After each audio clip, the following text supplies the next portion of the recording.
Right. Well, it is a real threat. I mean, when people, because what I mean, even if you have the police departments are generally oriented towards Trump, I think, and this domination our mentality. But I think the armed forces in general are not.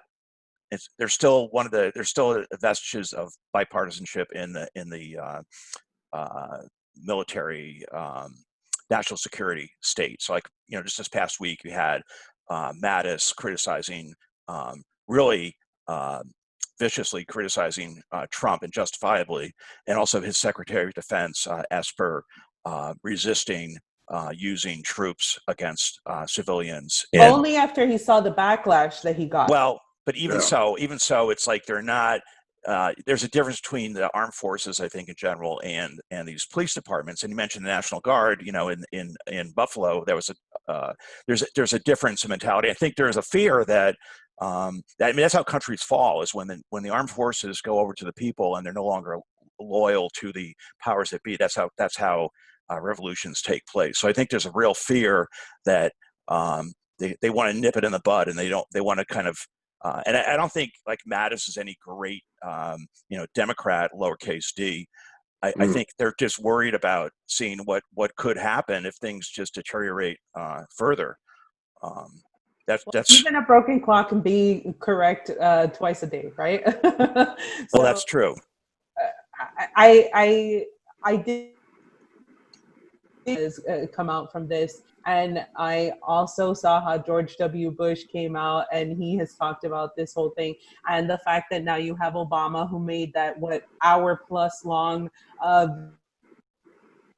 being on as well. I don't think that it's a mistake that these people are being brought out now to I don't know if it's to just dogpile on even more on feckless of a leader he has been, like how he is nothing. I mean, he has offered this country nothing. He is a shit leader right now, and the fact that he is trying the military and a military type of force and this whole dominating the people type of thing, that is very authoritarian rhetoric, and I think that's an appropriate type of response to that type of rhetoric. But the fact that it's coming out from these people also committed such atrocities that they have no leg to stand on, and they are not the voice box that this should be coming out of. And what are those atrocities? Those are done in the name of defending the American way of life, right? And what does that mean? That means for the people who benefit from that so-called American way of life. So I mean, it's really not. I mean, so that there's a connection again between the people who are basically getting less and less and less, whether it's healthcare, whether it's jobs or job security or retirement, or even just safety in their own communities. I mean, versus the people who have the so-called middle class or whatever, of which there's fewer and fewer, who supposedly that's what we're fighting for. But I think it's exposing the whole lie of that narrative, the neoliberal narrative. Everyone has an opportunity to make it big. Like you can go out there and you start small and you work hard and you'll make a lot of money. And there's all these TV shows, showing people who have done the Horatio Alger, success story of coming rags to riches. And I think there is a real people are starting to wake up that this is just total, BS. Yeah, and besides, so you guys are talking about Trump's completely failed leadership on this, or inability, and actually fanning the flames, I think, of the militarism that we're seeing on the streets. We also have the wonderful news that Joe Biden has clinched the nomination. He actually got it up. And what's kind of funny is I just found out about that. It's like the Dems aren't celebrating it in any way that I can tell, but just okay, we're there, and the other, I was just saying on the Dems side, the biggest response is simply after we've gotten past this big $4 trillion giveaway to the rich and $1,200 for, you know, some of the people, we're basically looking at criticizing Trump without really offering good solutions.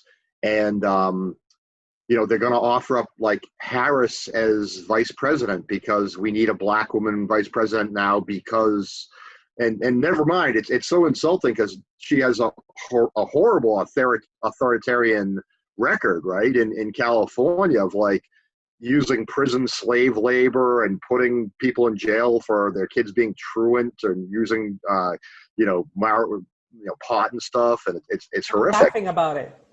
And laughing about it, and the fact that they could, you know, they think this is a solution that we need now, you know, because she's black, so that fixes things. Never mind who she is; she's one of these neolibs.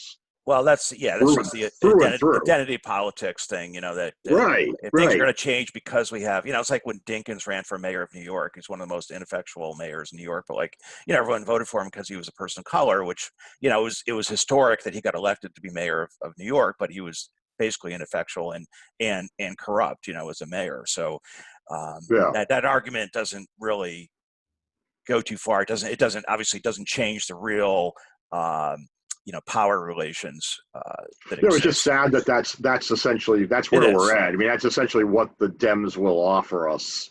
You know, when the country's suffering, right? No leadership, no healthcare solutions or UBI solutions, more wealth towards the very wealthy, and identity politics. I mean, Crystal Ball, and you saw her thing on the Hill, I think it was yesterday, saying that like now she was like, you know, she was not going to vote for Biden. Now she's like 50-50. And Kyle Kalinske, the same thing. He's like, well, now Biden's looking a lot better after Trump has revealed himself as a true authoritarian, you know. But the thing is, like, yeah, okay, so he's a hard authoritarian. The other ones are soft authoritarians. You know, they're still authoritarian. Right. And it's like, okay, yeah, it's going to feel better if Trump gets whooped in the election in November. Yeah, it's going to feel good for a couple of days. But like, is it really going to change things long term? Because the economy, all these things are going to keep getting worse and more extreme, and people's, you know, lot in life is not going to get better as a result of Biden. Even if he gets Biden get pushed into doing, like, you know, and people in other countries matter, right? I mean, Steve Kins is basically saying, yeah, he's wants to go into, you know, Iran and Syria, and they, you know, he's ready. You know, he did give him credit. He basically apparently was a voice of reason on Libya. He actually was not into going to Libya, but he supported every other neo-lib action ever. You know, 40 years of horrible authoritarian crime bill and war and for us to be getting him now is how is Biden on the Russia narrative? Oh, on Russiagate kind of stuff? Yeah. He hasn't had to be vocal about it because all the New York Times, everybody else are being good foot soldiers and doing his work, right? I mean, obviously taking commands right from his campaign, because they did that thing where they rewrote an article to some extent. They took out a sentence that talked about other women complaining about his behavior at the campaign's direction on one of the things about what's her name? Right, I remember that. Right, yeah. Yeah, so Tara Reid. Yeah, wait, so I think he's we've already forgotten her. Yeah, go. Okay. He simply hasn't had to say anything, you know. So I think that this whole thing with Joe Biden right now in the media is he is being rehabilitated exactly the same way as someone like Mattis, as someone like George W. Bush, as someone like even Obama, you know, to a certain extent. Even though I feel like if you know about what happened under Obama, you're pretty woke, and there is no supporting that. If you run out of bombs bombing people of color in other countries, like you know, but again, it's a narrative spin that is being fed to us by the media, because now Joe Biden is he supposed to be some hero all of a sudden, where he they've even politicized this man's death by in the funeral. So Trump was not invited, but Joe Biden was invited. What the fuck right. Joe Biden have anything to do with going to this memorial? Well, Right, Amy right. Klobuchar was at the memorial service, of course. What? Explain that. Yeah. Explain it to me. What did they have? They're lit. If this is not any more obvious. Yeah. How much of a media circus all this shit is that's going on right now? Oh yeah. Yeah, and it's going to work too. I mean, obviously, unless Biden drops dead or he has a total stroke or something, he's going to get elected. I think at this point, because Trump has totally, I mean, he pretty much sealed his own fate. I think with that, where he basically came out as a the Bible photo op and thing. I think that's going to. And even that was a whole big thing, because supposedly you have on the right, you have them talking about how the reason why he did that was because the night before that church had been set afire, and that it was supposed to be a symbol. So I'm telling you what the spin is on there and not what I think, okay? Right. It's supposed to be a symbol of we could come back from this, blah, blah, blah. But then on the left, you have this narrative of, look how he used the military and this, this brutality, this violence, just so he could have a photo op. See, again, always is pitting left versus right. It always has to be one narrative or another. And you don't even, I don't even know what the truth was with that clearing out of the crowd, because I've read that it was tear gas was used and flashbang grenades and all stuff. Then I've read other stuff that says, well, look, none of the cops around there are wearing gas masks, which they would have been using if it was tear gas. It was just smoke grenades. And I don't trust any of the media to tell me the truth, so I don't even know, Well, I know that even though it may have been smoke grenades, I'm not sure. I haven't read up enough on it, but I know that one of the reporters from I can't remember the name of the news alternative news thing, but she got hit by what are these pepper bullets? So they were. It's basically, I guess, peppercorns or something, but it causes a serious bruising and there's blood involved and everything. It's pretty nasty. Right. And so whether they're using tear gas or not, the fact is, here they are protesting legally before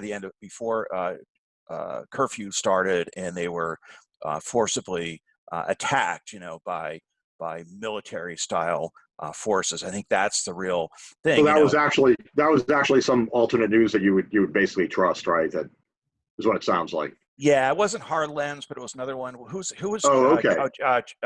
Veriton. What's his name? Daisy. He used to be on T. Yeah, Carrington, right? Jordan Carrington. What's his? Sheridan. Jordan. Oh, Jordan Sheridan. Yeah. Okay, that is Sheridan. Yeah. Yeah, it was on that network. Well, that's really good. I hadn't heard somebody I would actually necessarily trust.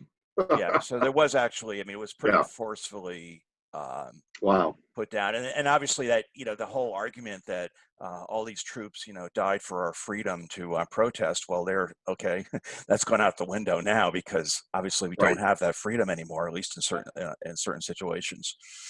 Yep. And then you have those Second Amendment people that isn't this what supposedly this is why they couldn't give up their guns, is because we would have a tyrannical government. Well, guess what? Yeah.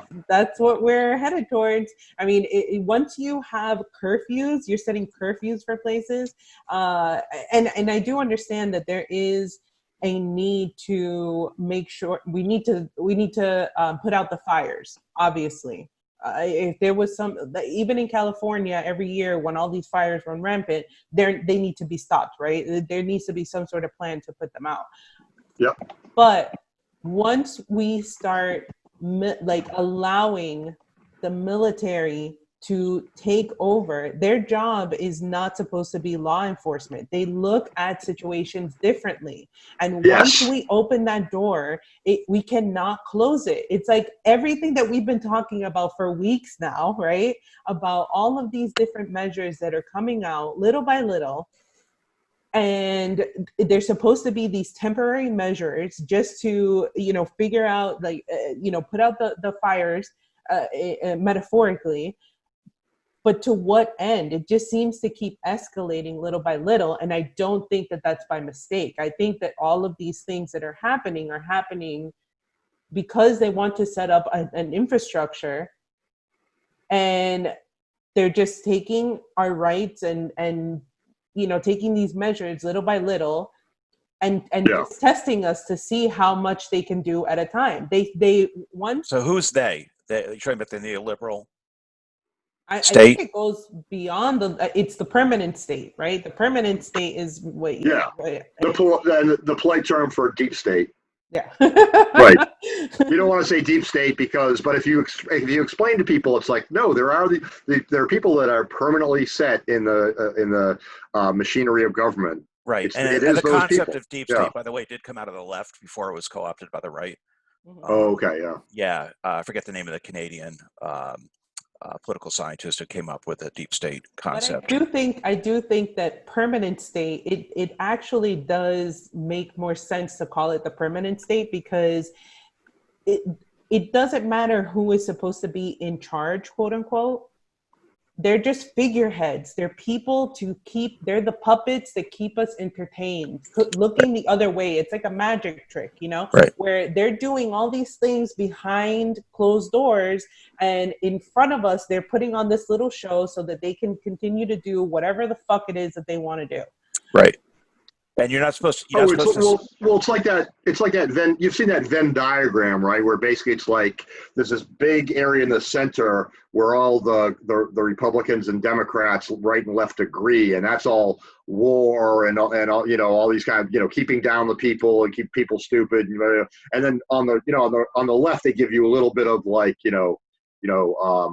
pro, anti pro-abortion and abortion rights, and on the left they give you a bit of like pro-life.